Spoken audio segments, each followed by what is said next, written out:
Free audio post-production by alphonic.com.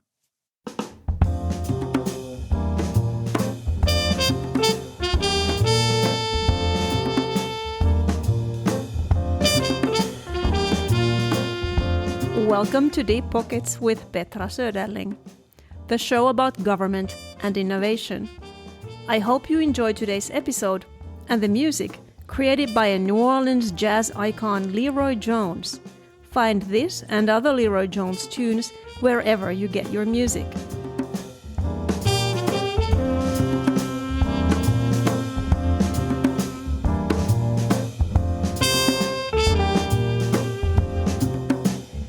My guest today, Chris McClean, is a digital ethicist, responsible AI lead, and risk specialist currently working at Avanade, an IT services and consulting company. As the global lead for digital ethics at Avanade, Chris leads their AI governance team and responsible AI policy implementation. He also leads Avanade's responsible AI and digital ethics advisory practice. This includes delivering training and workshops, conducting system and program assessments, and guiding responsible tech program design. I have invited Chris here at Deep Pockets because I was told his PhD work is looking at the, quote, risks and benefits of trusting relationships and the moral obligations we carry when placing our trust in parties in a position of power, end of quote. So I thought this is extremely interesting and I wanted to have Chris here. Chris is also something called a corporate citizenship champion, which I'm sure he will tell us what that means.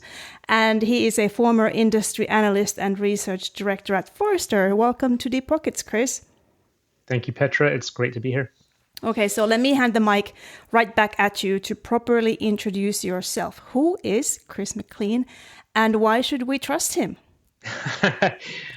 Sure, yeah. Well, first of all, thanks for the time and really great to be here.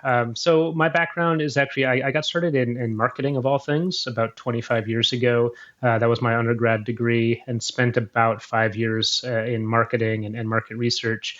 Really at that time focused almost entirely by accident on technology and specifically technology related to security, privacy, and risk management. And I very quickly realized that the point of that I really liked was the market research, understanding big trends, what's going on in the world, how is that affecting business and society and just how we live and treat each other. So I spent a lot of time around information security and privacy, but very quickly moved into market research around enterprise risk management, corporate compliance. I did a decent amount around corporate social responsibility and sustainability, really just looking at how companies behave and how we behave within these big organizations. And along the way, I got a master's in business ethics, basically looking at ways to build compliance or ethics programs within large companies. Again, spending a lot of time around enterprise risk management as well.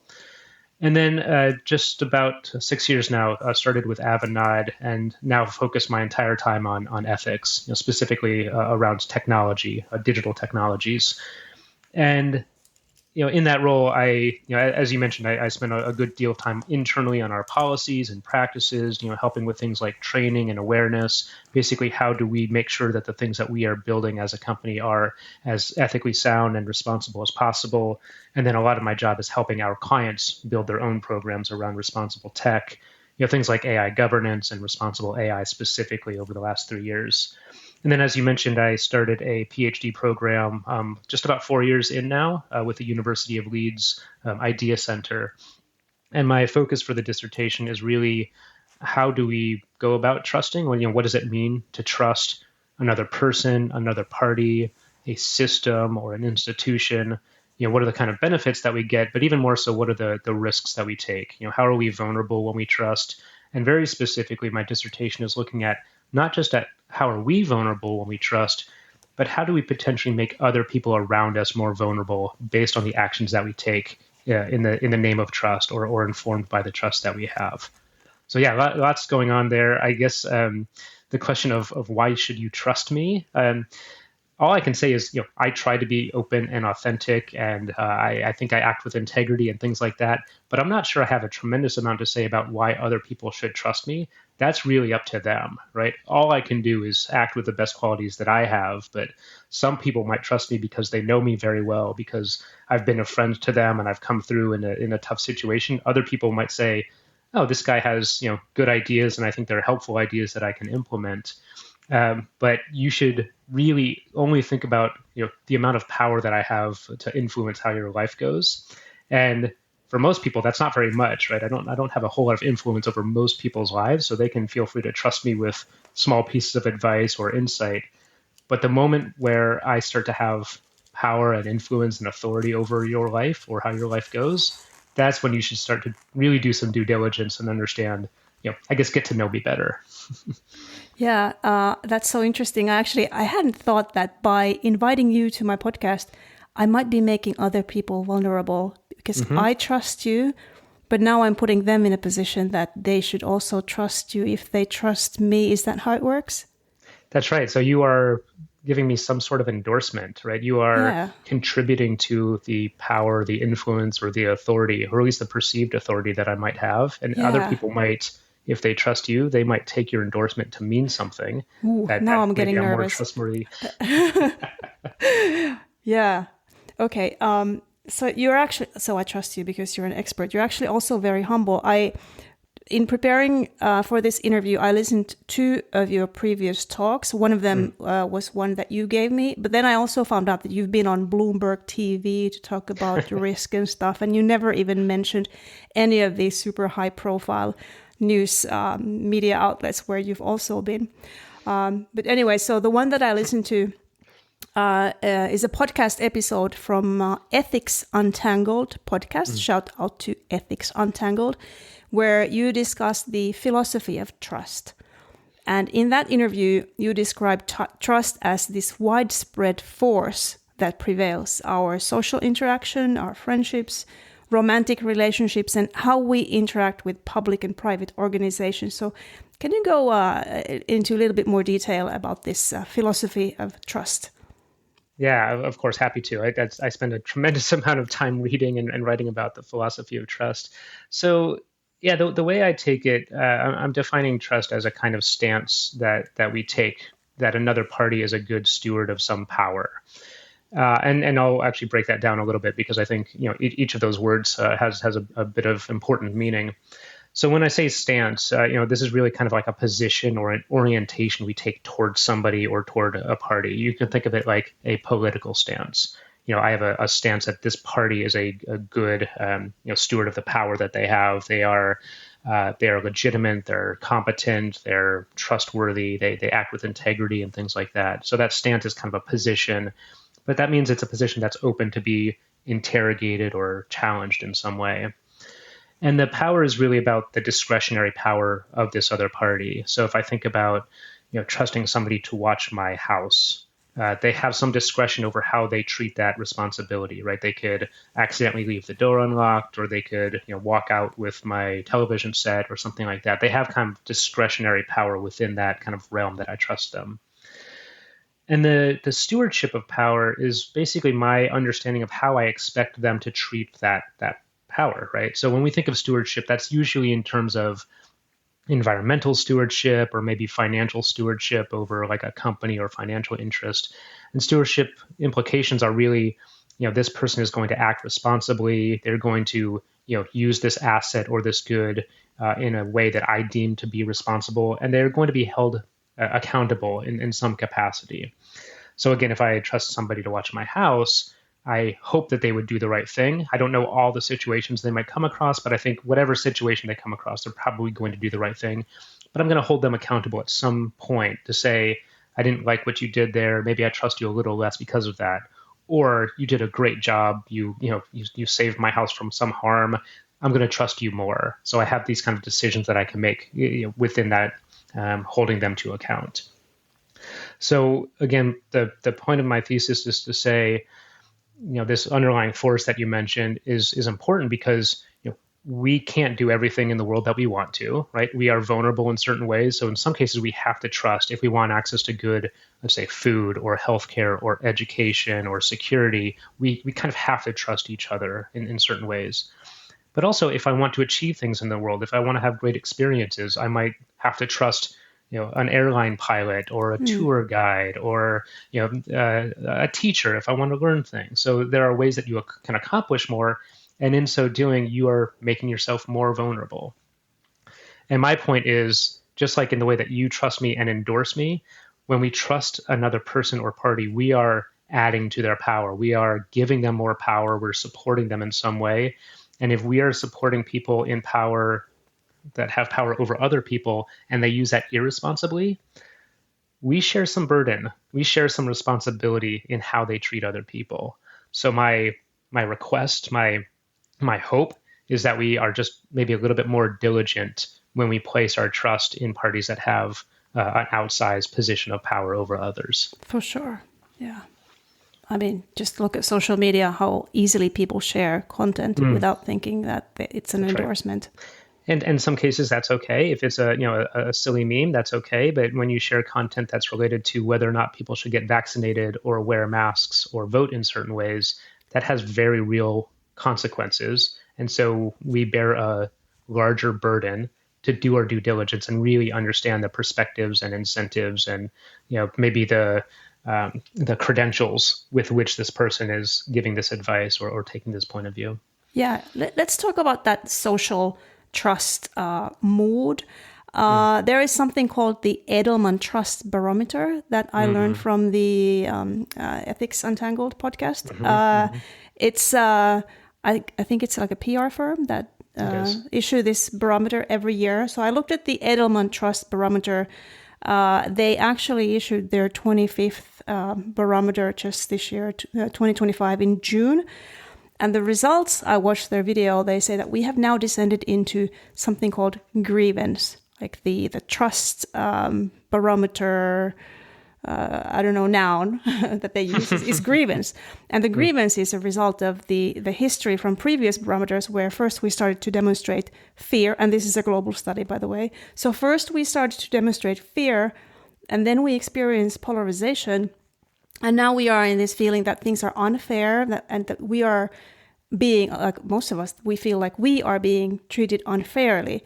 Can you expand on the Edelman Barometer and grievance and the current mood of trust in politics and society? I'll try. Yeah, I'll try. That's a big request, but yeah, Trust Barometer is very famous. Edelman's been doing this for a long time. Edelman's a very large and complex PR and communications firm, but this Trust Barometer I think has done a really good job of highlighting some of the concerns that we have. And they look into how we trust as society and as individuals. How do we trust our institutions, political or religious or educational, healthcare? How do we trust each other, the media? So very kind of in-depth study. And I agree. I think over the years that I've been tracking it, it does seem like things are just getting worse and worse every year. Mm-hmm. And this idea of grievance, it feels about right. If you go and, if you look at the news or if you go on social media and just even talk to people, I do feel like there is a widespread concern that a lot of our institutions that historically we've relied upon and we've built up in our own image, hopefully, and that should be in service to us, and they're failing in that capacity. And I do think, that these are important conversations. I do feel like it is important to understand why this lack of trust is not only pervasive, but worsening every year. But this idea of this, let's say, crisis of trust that's been growing, I think might be framing the issue a little bit incorrectly. If you think about this definition of trust as a stance about stewardship of power, it might actually be that this distrust is warranted. If we can make the argument that these institutions, political parties and corporate entities and so forth are misusing or abusing their power, that warrants distrust. That is, we should be more diligent about how these people and parties in positions of power are using their discretionary power, how they're behaving and in ways that impact our livelihoods, our well-being, our experiences. So if if my definition is that trust is a stance about somebody's stewardship of power, we would make the argument that these entities are not using their power in a way that we would define as good stewardship. Again, this distrust would be warranted. And so instead of saying, let's fix our trust, let's look at how these political parties and institutions are communicating with us, and let's look at transparency and things like that. I think maybe those are the wrong directions to go. We should instead be looking at, what kind of power do these different institutions wield? What do we expect from them as far as good behavior, good stewardship? And then how might we go about holding them to account? And that holding to account could mean our votes, our investments, our time, our energy. Maybe it's more regulation, maybe it's more oversight in some capacity. I don't know if I can list out all the different ways that we mitigate that power or we enforce better oversight. But I think that could be the focal point rather than simply looking at whether or not we trust these different institutions or parties. That is so interesting.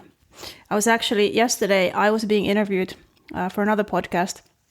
And I was talking about the role of, it was a quantum technology podcast. I was talking about the role of government, how the interaction between government and private companies. And I was asked the question, how could the government be more agile and more nimble and more, more like companies? And my argument is that they shouldn't. I was thinking about this reference and I think this applies to trust. I don't know if this is a fair reference, but the government to me is a little bit like parents, that they set the rules of the house, like they own the house and they set the rules and they make sure that the children are able to get food, but the children then have the freedom to play and be free and be agile and nimble and so forth. But you don't want the parents to be too agile and too nimble because you want them to be responsible. So you want the children to trust the parents to make sure that they have food and shelter and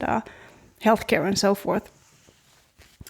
I don't know. I like that. Yeah. And obviously it goes both ways. So if you think about that metaphor, there are certain kids that probably warrant a little bit of distrust and some that warrant a little bit more trust. So if you say, I trust you to go play in the backyard and they behave for a couple hours and they come in and everything's fine, then maybe the next day you say, oh, well, maybe I trust you to go and play in the front yard. And maybe there's a little bit more harm that you can do or that you can come across, but you're demonstrating good behavior. So I'm willing to kind of expand your freedom, your discretionary power in a lot of ways based on your good behavior and the oversight that I've been able to enact. And then if you take that metaphor and take it back into the corporate world, you might say, well, as an industry, there are probably some players that are not behaving in a way that we would describe as good stewardship of discretionary power. Maybe we need to tighten the screws a little bit. Maybe we need a little bit more oversight. Okay, let's bring you back into the backyard. Let's wait till you behave for a little bit longer so you start exhibiting some good behavior, and then we can talk about giving you a little bit more freedom and responsibility. I think that metaphor actually plays out quite well. Yeah. Oh my gosh. I'm already thinking about some companies. I'm not naming any names. Okay. That was really interesting. Thank you. So let's move on from, the political and social trust and move on to technology. So your day job at Avanade is a senior director of digital ethics. So what are digital ethics and what do you actually do there? Sure. So my job is twofold. I'll start with kind of defining digital ethics. So if I think, what is the discipline of digital ethics? Primarily, it is looking at the life cycle of a product or technology and making ethically informed or values informed decisions throughout that technology life cycle. So at the very earliest stages of conception, like I have a business or social problem I'm trying to solve, and I think technology is the answer, or I have a product in mind that I think I'd like to build and release to the world or to these employees. From that early stage of conception through design, development, testing, implementation, operation, use, and eventually offboarding, at each point I'm making ethically informed decisions. The first step is usually I want to understand what the impact of that technology could be. What are the potential harms, but also what are the potential benefits? to all the various stakeholders, the users, affected stakeholders, society, the environment, our institutions, what have you. And for each of those impacts, they could be positive or negative. So I'm trying to reduce the negative impacts, and I'm trying to improve or accentuate the positive impacts. And to do that, I am putting some controls in place, putting some processes in place based on ethically informed values.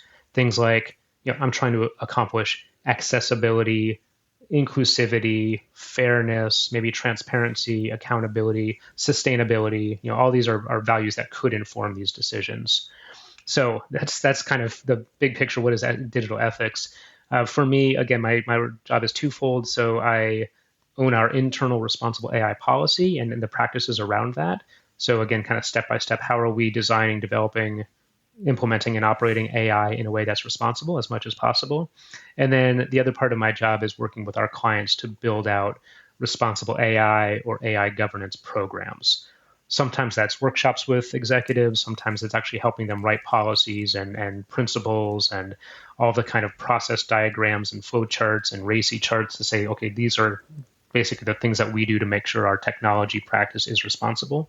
And then in some cases, we actually help them implement technology that facilitates these processes, facilitates risk and impact assessments and control assignments and all the kind of documentation that goes into that.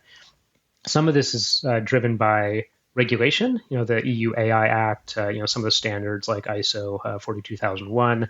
Some of it is just, frankly, a risk management exercise. We want to reduce the likelihood that we are going to cause harm, we're going to have reputational damage, we're going to get sued, or there's going to be some regulatory enforcement action. But a lot of this is still driven by ethics, right? These companies that I work with, actually most organizations have some kind of articulated principles, values that they say, these are the values that we live by. And I think a lot of the time, my job is to help people understand, how do we help you translate these values or these principles into your technology decisions and practices? So that's basically what I do for a living. Yeah. So on that note, thank you. I mentioned I watched 2 of your interviews before this session today, and the second one was this conversation at the IT GRC forum. GRC stands for Governance, Risk, and Compliance. So at this seminar, you talked about how success with AI, and especially the GRC, governance, risk, and compliance, part of it requires a focus on organizational culture before anything else. So tell us more about the organizational culture. What does that have to do with the ethical AI? Sure, yeah. And the GRC discipline has gone back 20 years or so. There's a lot of kind of rigor and research and very impressive programs across all the companies that I work with. This AI governance space is a little bit new. So it's basically trying to figure out, how do we fold AI into these existing governance, risk, and compliance practices, although there are a lot of new nuances in AI around kind of ethical challenges, responsible AI that we really just haven't dealt with before. And I think that that doesn't cause the reason, or it doesn't argue for having a good culture, but it certainly accentuates the issue. And the reason it does that is because AI is just moving so quickly that we are never going to be able to stay ahead of all the different kind of nuances around the capabilities, the risks, the data that's being used, the practices around AI. I think there is some really good progress being made around technical controls, things like automated fairness testing or content moderation or things like that. But because things are moving so quickly, we will never get to the point of automating these systems to just behave responsibly every time. So we need people that are engaging with these systems, that are designing or developing or implementing or operating or using these systems, to understand their impact, to understand what does it mean to engage with AI, and to basically set it in a place where it's going to be making decisions, this kind of discretionary power that I mentioned earlier. What does it mean to have AI that's making decisions around who we hire, who we promote, what vendors do we use? Like, all of these are decisions that involve discretionary power. So if we're going to trust them, we have to understand how they work. And these are humans making decisions about when we trust them enough to put them in these positions of power. And you can't do that unless there's a culture of responsibility, understanding what these technologies are capable of, what they can do well, what they can't do well, where they might have risks or harms that are affecting the people around us. All of this centers around a culture of being informed and being kind of actively involved in those decisions. Again, I think there are a fair number of people that think you can just automate these systems to behave responsibly, and I think that's never going to be the case. Okay, wow, fantastic. So fascinating. My last question. Is there anything that makes you hopeful? Because all of this is a little bit pessimistic. So anything that makes you hopeful or optimistic about the ethics, trust, and technology?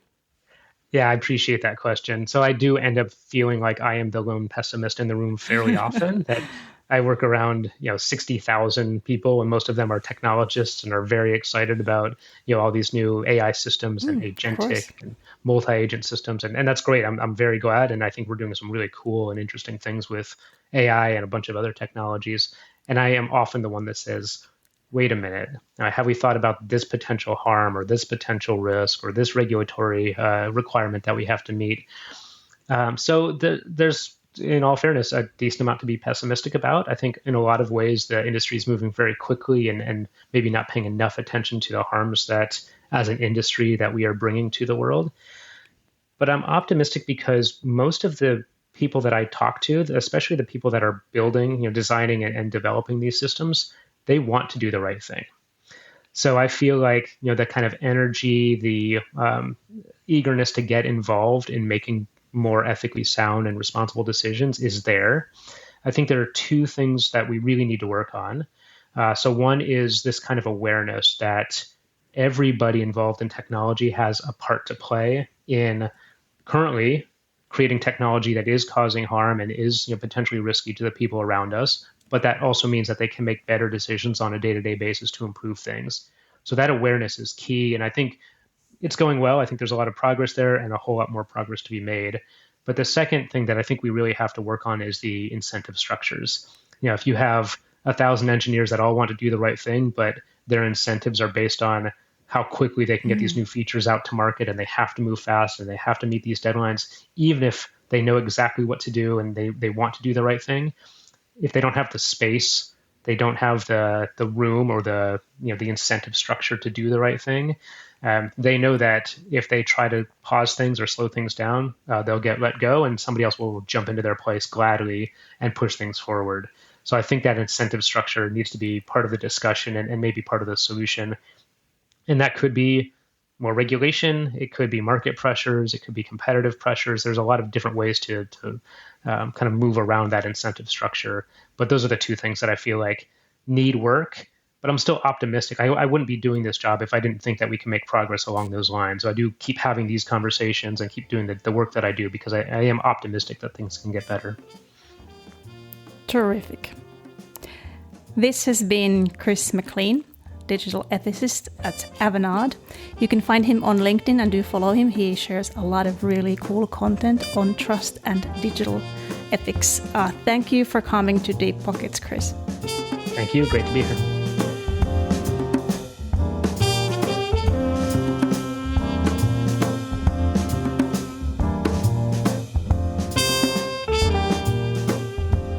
You've listened to Deep Pockets with Petra Söderling, the show about government and innovation. If you liked today's episode, please subscribe, like, and share our show in your social media. It means a lot to me and to my guests. The wonderful music you heard is by a New Orleans Hall of Fame jazz icon Leroy Jones. Find this and other Leroy Jones tunes wherever you get your music. This podcast, as well as the recording of my audiobook, is done by Chris Elliott at Studio Aguse in south of France. Get in touch with Chris to book studio time in our beautiful village. And why not come and taste the natural local wines from La Robina Winery while you're here. À votre santé!